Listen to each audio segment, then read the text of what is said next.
Imagine taking a 4,000 crore inheritance and scaling it, and I mean really scaling it, into a staggering 1 lakh crore empire. Welcome to The Explainer. Today, we're going to break down the exact ruthless playbook of a business legacy that hasn't just survived but thrived for 220 years across 7 different generations. We're talking about acquiring completely hostile, broken businesses. We're talking about breathing life back into aging heritage brands that everyone else thought were dead. We are unpacking the raw mechanics, the psychology, and the exact strategic moves of a billionaire chairman. So let's dive right in. Okay, let's start with a reality check. Billionaires do not have a crystal ball. They don't magically predict the future. It's actually one of the most searched queries online. How do these guys see the wave coming before anyone else? Well, the secret is that they have asymmetric access to data, and crucially, they have the absolute guts to act on it. When you're operating at that elite top-tier level, you're constantly being fed hundreds of ideas and massive amounts of market data from top consultants. But data alone isn't enough, right? The real magic happens when you filter that early data through hard-earned experience. Let me give you an example. If a major city is reeling under 14 to 15 hours of power cuts every single day, the average person just sees a massive depressing crisis. But a billionaire? A billionaire looks at that exact same data and sees a phenomenal opportunity, provided, of course, they have the grit to solve the underlying problem. So here is our exact roadmap for today's explainer. 1. Spotting those massive opportunities. 2. Executing the impossible turnarounds. 3. Reviving a legacy through innovation. And 4. The real endgame, sustaining that wealth across generations. All right, phase 1, spotting billion-dollar opportunities. If you're looking at the macroeconomic landscape, there are 3 massive sectors that are essentially guaranteed to define the next decade of wealth. First up is the entire renewable energy ecosystem. We're talking solar, wind, hybrid models, and crucially, this is the big one, battery storage. Second, we have data centers. With the sheer volume of AI and data crunching happening globally right now, this is a massive play. But, let's be real, building data centers requires Ambani or Adani levels of capital. It's huge scale. But the third sector? This is where the real accessible alpha is for a lot of people. Ayurveda-inspired pharmaceuticals. We aren't just talking about basic wellness here. We're talking highly clinical, chemical-free, flower-based products. Imagine taking deeply traditional remedies and formatting them as modern toffees for kids so they actually want to take them. Now, this route requires way less initial capital than a data center, sure, but it demands serious patience for clinical trials. However, if you get it right, it offers a highly accessible entry point with just massive global scaling potential. Now, if we jump back to renewables for a second, the specific innovations happening there are just brilliant. Take floating solar panels, for instance. You install solar modules on water bodies to generate clean energy without eating up incredibly valuable real estate. It's a win-win. But here is the real billion-dollar takeaway for you. The true opportunity isn't necessarily in owning the massive solar plant itself, it's the supply chain. Think of it like the old gold rush. You don't have to own the gold mine to get rich, you just have to be the guy selling the shovels. Remember how Gurugram became this massive auto manufacturing hub decades ago? Well, that exact same kind of ecosystem is forming right now for renewables. Think about all the parts. Turbines, transformers, junction boxes, specialized solar cells, lithium batteries, the charging chemicals. Every single one of those components is a separate, highly lucrative business waiting to be built if you can just figure out how to hit scale. Moving on to phase 2, executing impossible turnarounds. So what actually happens when you acquire a completely broken, incredibly hostile business? We're looking at the transformation of Kolkata's power grid, and the realities here are wild. Before the acquisition, this city was literally in the dark for 14 to 15 hours a day.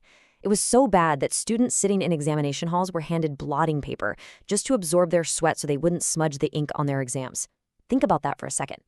The business itself was doing barely 10 crores in revenue and was completely paralyzed by rampant, institutionalized theft. Naturally, everyone in the industry called the acquisition a spectacularly stupid move.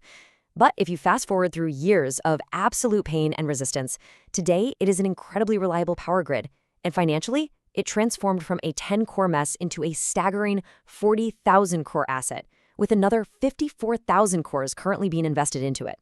So the million-dollar question is, how on earth do you execute a leap like that? You do it by following a gritty, absolutely ruthless blueprint.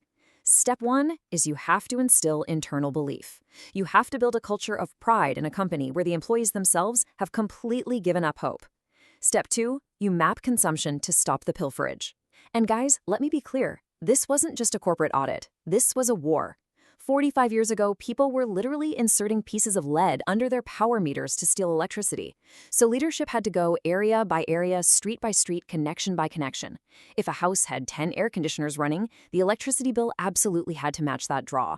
And when they finally started stopping the theft, the thieves fought back hard. We're talking about organized goons throwing chairs at the utility employees, fake consumer associations filing endless bogus court cases, touts openly offering bribes in the streets. You just have to fight through it. Which leads to step 3, changing the public mindset. You have to force a cultural shift so people understand that electricity is a highly valuable service you pay for, not some free entitlement you can just tap into. And tackling this problem reveals a really powerful mental model for root cause analysis. You know how it goes. The power goes out during a massive storm, and people naturally just blame the weather. They think, oh, it must be a loose connection or a lightning strike. But when the team actually looked at the data, the true root cause of the system failure was human overconsumption. Think about the physics of it. If a consumer registers with the city for, let's say, 8 air conditioners, but secretly they install 18, they are drawing way, way more power than the system was designed to give them. Now, a transformer can handle a little extra load, sure, but if you push it too far with all this unrecorded draw, the machine literally overheats and bursts. One single person stealing that much extra power can literally knock out the grid for an entire neighborhood. So, the lesson here? You have to look past the obvious symptoms and find the actual weakest link in your system. Let's move to phase 3, reviving legacy through innovation. I want you to look at the fascinating survival story of Saregama. This is a company that has literally survived multiple technological extinction events. They navigated the shift from vinyl LPs to cassette tapes to CDs and finally to digital streaming. And along that entire journey, they had to fight off massive organized piracy rings that were severely threatening their sales volumes, spending years battling through the courts just to protect their legitimate business. Now, eventually, digital distribution kind of solved the physical piracy problem, but it created a massive, entirely new problem for them. Think about this puzzle. How do you get an older audience, people who generally aren't super tech-savvy, to actually pay for your massive catalog of retro music in a complex, modern Spotify world? The answer to that puzzle was an absolute masterclass in product design. They created the Carvaan. The core problem, right, was that the 40-plus demographic felt completely isolated by intimidating, complex streaming apps with endless menus and search bars. So what was the innovation? They built a highly capable modern digital device, but they deliberately disguised it as a nostalgic, old-school Murphy radio.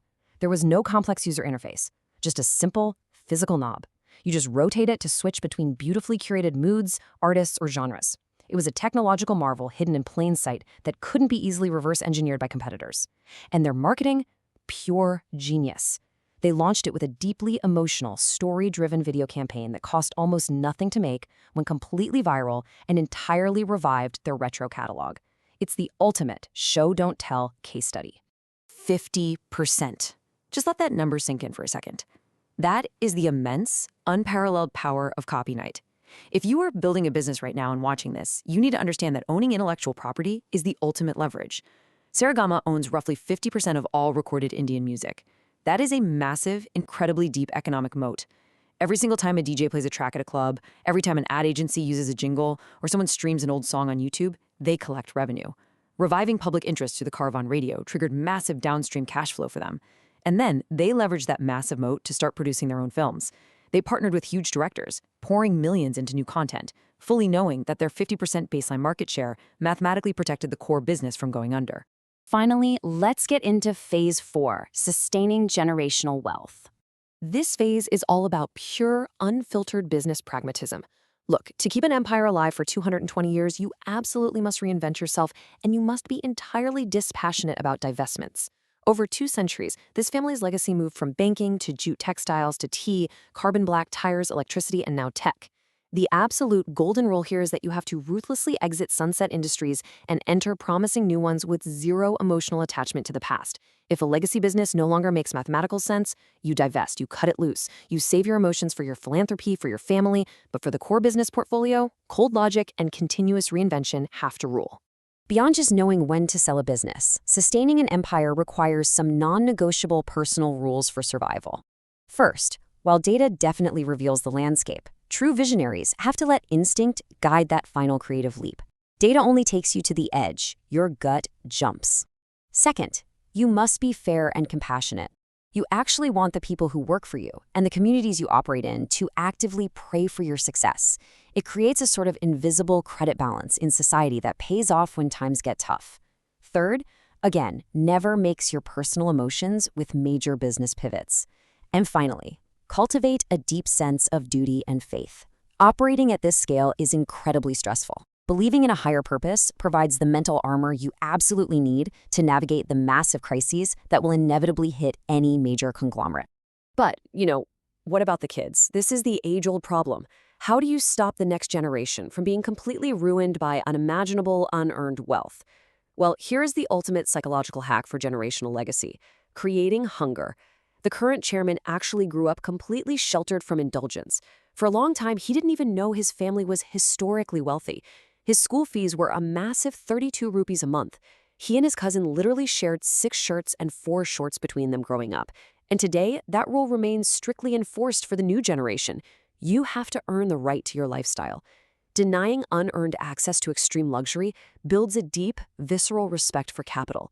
It stops the younger generation from being distracted by the flashy trappings of wealth and forces them to focus on actually enhancing the legacy they stand to inherit one day. So what's the big takeaway here? Data shows you where the world is heading. It points the way. But it is your instinct, your grit, and your sheer refusal to quit when things get hostile that actually builds a legacy. You've seen the playbook now. You know exactly how the ultra-wealthy spot macroeconomic trends, how they execute brutal turnarounds, and the strict rules they use to protect their wealth across centuries. The only question left is, what is your next move?